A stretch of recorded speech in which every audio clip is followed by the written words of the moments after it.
കഴിഞ്ഞ 10 വർഷത്തിൽ കോതമംഗലത്ത് സാധ്യമായത് വികസന വിപ്ലവമാണെന്ന് വ്യവസായ വകുപ്പ് മന്ത്രി പി രാജീവ്. കോതമംഗലത്തെ അയ്യങ്കാവ് ഗവൺമെന്റ് ഹൈസ്കൂളിൽ സംസ്ഥാന സർക്കാരിന്റെ പൊതുവിദ്യാഭ്യാസ സംരക്ഷണ യജ്ഞത്തിന്റെ ഭാഗമായി 3 കോടി രൂപ ചെലവിൽ പുതിയതായി നിർമ്മിച്ച സ്മാർട്ട് സ്കൂൾ കെട്ടിടം ഉദ്ഘാടനം ചെയ്ത് സംസാരിക്കുകയായിരുന്നു അദ്ദേഹം. ചരിത്രത്തിൽ മുമ്പെങ്ങും ഇല്ലാത്തവിധം കോതമംഗലത്തെ എല്ലാ മേഖലകളിലും വികസന മുന്നേറ്റങ്ങൾ പ്രകടമാണെന്നും നമ്മുടെ സംസ്ഥാനത്ത് പൊതുവിദ്യാഭ്യാസ രംഗത്ത് വലിയ മാറ്റമാണ് കഴിഞ്ഞ വർഷങ്ങളിൽ സംഭവിച്ചതെന്നും ആ മാറ്റത്തിന്റെ മറ്റൊരു ഉദാഹരണമാണ് അയ്യങ്കാവ് സ്കൂളിലെ പുതിയ സ്മാർട്ട് കെട്ടിടവും ക്ലാസ് മുറികളുമെന്നും വ്യവസായ വകുപ്പ് മന്ത്രി പി രാജീവ് പറഞ്ഞു.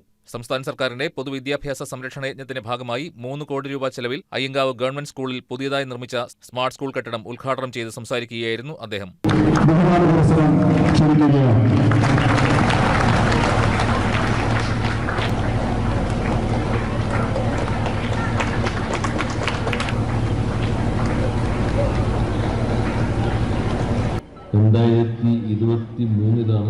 ഒക്ടോബർ അല്ലേ ടീച്ചറെ? 23 ഒക്ടോബറിലാണ് ഞാൻ തന്നെയാണ് ഇതിൻ്റെ നിർമ്മാണ ഉദ്ഘാടനം നിർവഹിച്ചത്.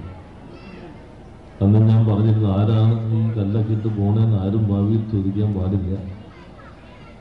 അതേപോലെ ചോദിക്കാത്ത രൂപത്തിൽ മനോഹരമായി ഈ കെട്ടിട നിർമ്മാണം ഇപ്പോൾ പൂർത്തീകരിച്ചിരിക്കുകയാണ്.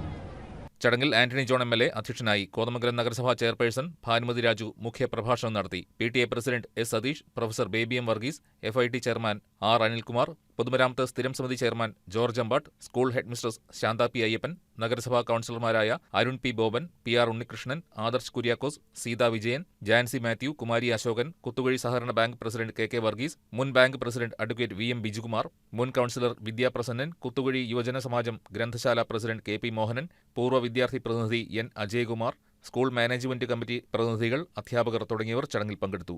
News desk KCV news.